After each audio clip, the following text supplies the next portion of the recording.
ಚರಣ ಭಜನೆ ಆಚೆ ಹಿಂದೆ ಮಾಡವೇನು, ದೋಷರಾಜನ ಆಚೆ ಮಾಡೋ ಶ್ರೀಶ ಕೇಶವ ಅಂತ ಕೇಶವನ ನಾಮಸ್ಮರಣೆ ಆಗ್ತದೆ. ಮತ್ತು ವಿಷ್ಣು ದ್ವೇಷಿ ಕೇಶವ ಅಂತ ಹೆಂಗಂತಾನೆ ಅಲ್ಲೇ ಇದೆ.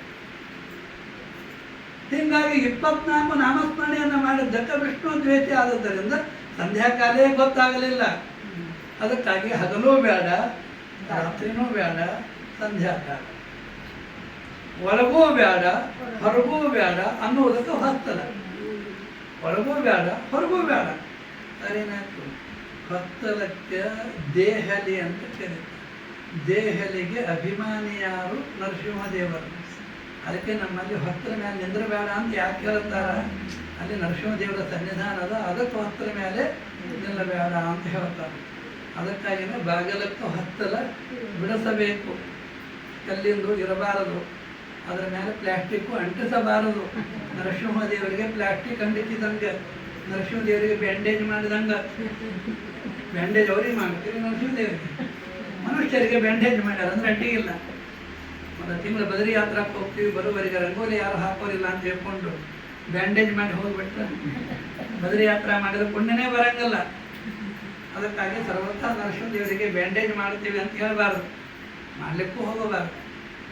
ಅಶುದ್ಧವಾದ ವಸ್ತುಗಳನ್ನು ದೇವರಿಗೆ ಅರ್ಪಿಸಬಾರದು. ಅದಕ್ಕಾಗಿ ಅಲ್ಲಿ ನರಸಿಂಹದೇವರ ಸನ್ನಿಧಾನ. ಅದಕ್ಕಾಗಿ ಒಳಗೂ ಬೇಡ ಹೊರಗೂ ಬೇಡ, ಹೊತ್ತಲ ಹಗಲೂ ಬೇಡ ರಾತ್ರಿನೂ ಬೇಡ, ಸಂಧ್ಯಾಕಾಲ. ನೀನು ಸೃಷ್ಟಿ ಮಾಡಿದ ಯಾವ ಪ್ರಾಣಿಗಳಿಂದಲೂ ಮರಣ ಬರಬಾರದು ಅಂತ ಅನ್ನೋದಕ್ಕೆ ದೇವರ ಸೃಷ್ಟಿಯನ್ನು ಬ್ರಹ್ಮದೇವರು ಮಾಡಿಲ್ಲ. ಅದಕ್ಕೆ ನಾ ಬಚಾವಾದೆ ಅಂತ ಕೈ ಮುಗಿದ್ರು. ನಾ ಬಚಾವಾದೆ ಅಂದರು. ಒಂದು ವೇಳೆ ದೇವರಿಂದಲೂ ಮರಣ ಬರಬಾರದು ಅಂದ್ರೆ ಬ್ರಹ್ಮದೇವರ ಪರಿಸ್ಥಿತಿ ಭಾಳ ಸಮಸ್ಯೆ ಆಗ್ಬಿಡುತ್ತೆ.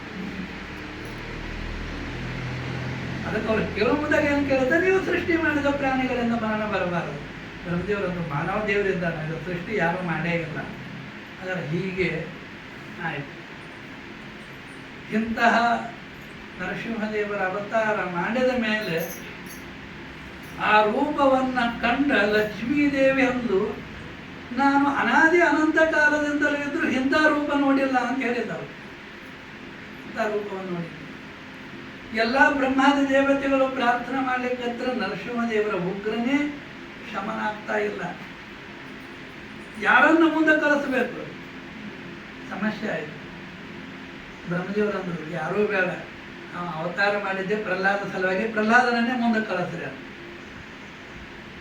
ಯಾವಾಗ ಪ್ರಹ್ಲಾದ ಬಂದು ನೋಡ್ತಾನೆ, ಬ್ರಹ್ಮಾದಯ ಸುರಗಣಾಹ ಮುನಯೋತ ಸಿದ್ಧ ನೋಡಿದ ಎಲ್ಲರೂ ತತ್ವಗುಣ ಪ್ರಚುರರಾದ ದೇವತೆಗಳು, ಇವರೇ ದೇವರನ್ನ ಸ್ತೋತ್ರ ಮಾಡ್ಲಿಕ್ಕೆ ಆಗೋದಿಲ್ಲ, ಆರಾಧನೆ ಮಾಡ್ಲಿಕ್ಕೆ ಆಗೋದಿಲ್ಲ ಅಂದ್ರೆ ನಾನೇನು ಮಾಡಬಲ್ಲೆ? ಅವನಿಗೆ ಹೇಳ್ತಾನೆ, ಹರಿಹಿ ಉಗ್ರ ಜಾತಿ ಅಂತ. ನಾ ಹುಟ್ಟಿದ ಜಾತಿಯರೇ ಬಹಳ ಉತ್ತಮದನ, ಬಹಳ ಉಗ್ರವಾದ ಜಾತಿ, ಅಲ್ಲಿ ಹುಟ್ಟಿದ್ದೇನೆ. ಇವರನ್ನೇ ಸ್ತೋತ್ರ ಮಾಡಿ ಸಂತೋಷಗೊಳಿಸೋದು ಇವರಿಗೆ ಕಷ್ಟ ಆಗಿದೆ, ನಾ ಏನು ಮಾಡಬಲ್ಲೆ? ಅವ್ರು ಒಂದು ಕಂಡೆ, ಏನು ಕಂಡೆ? ಗಜೇಂದ್ರನಿಗೆ ನೀವು ಉದ್ಧಾರ ಮಾಡಿದಾಗ ಭಕ್ತಿ ಒಂದು ನಾ ಕಂಡೆ, ಏನೂ ಕಾಣಲಿಕ್ಕಾಗಲಿಲ್ಲ. ನಿನ್ನ ಸಂತೋಷಗೊಳಿಸಲಿಕ್ಕೆ ಇವು ಯಾವೂ ಬೇಕಾಗಿಲ್ಲ ಅಂತ ಹೇಳಿದ್ರು. ಭಾರಿ ವಿದ್ಯಾನೂ ಬೇಕಾಗಿಲ್ಲ, ರೂಪನೂ ಬೇಕಾಗಿಲ್ಲ, ದೊಡ್ಡ ಕುಲ ಬೇಕಾಗಿಲ್ಲ, ಹಣ ಬೇಕಾಗಿಲ್ಲ, ಏನೂ ಬೇಡ. ನಿನ್ನನ್ನು ಸಂತೋಷಗೊಳಿಸಬೇಕು ಅಂತಂದ್ರೆ ಭಕ್ತಿ ಒಂದು ಬೇಕು. ಆ ಭಕ್ತಿಯನ್ನು ನಾನು ತಾಯಿ ಗರ್ಭದೊಳಗಿದ್ದಾಗ ನಾರದರಿಂದಲೇ ಪಡೆದಿದ್ದೇನೆ.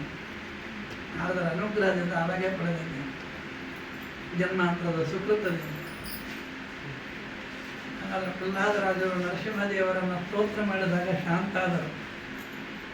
ಕೊನೆಗೆ ಪ್ರಹ್ಲಾದಗಳನ್ನು ಏನು ಬೇಕು ವರ ಬೇಡಕು, ವರ ಬೇಡಕು ಅಂತ ನರಸಿಂಹದೇವರು ಹೇಳ್ತಾರೆ.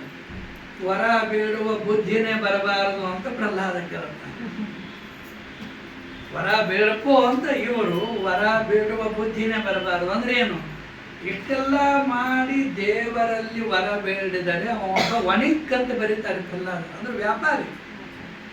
ಎಷ್ಟು ಆರಾಧನೆ ಮಾಡಿ ಬೇಡೋದಂದ್ರೆ ಅದು ವ್ಯಾಪಾರಿ. ವ್ಯಾಪಾರಿ ಇದ್ದವನು ಭಕ್ತನಾಗಂಗಿಲ್ಲ. ಸತ್ಯನಾರಾಯಣ ಪೂಜೆಯಲ್ಲಿ ವೈಶ್ಯ ವ್ಯಾಪಾರಿ, ಅದಕ್ಕೆ ಅವನಿಗೆ ನೇರವಾಗಿ ಭಕ್ತಿ ಬರಲಿಲ್ಲ, ಪಶ್ಚಾತ್ತಾಪ ಆದ್ಮೇಲೆ ಬಂದದ.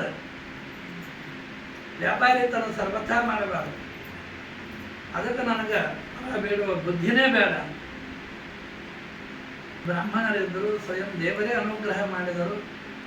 ಮುಗಿದ ಮೇಲೆ ಕೇಳಿದ ಪ್ರಹ್ಲಾದ, ನನಗನಕ್ಕೂ ಏನೂ ವರ ಬೇಡ, ಆದರೆ ನನ್ನ ತಂದೆ ಆರಂಭದಿಂದ ಕೊನೆಯವರೆಗೂ ನಿನ್ನ ದ್ವೇಷ ಮಾಡಿದ, ಆ ದ್ವೇಷದಿಂದ ಅವನಿಗೆ ದೊಡ್ಡದಾದ ನರಕಾದಿ ಅನರ್ಥಗಳಾಗ್ತಾವ, ಅದಕ್ಕಾಗಿ ಅವನಿಗೆ ಸದ್ಗತಿ ಆಗಲಿ ಅಂತ ಒಂದು ವರ ಕೊಡು ಅಂತ ಹೇಳಿದ.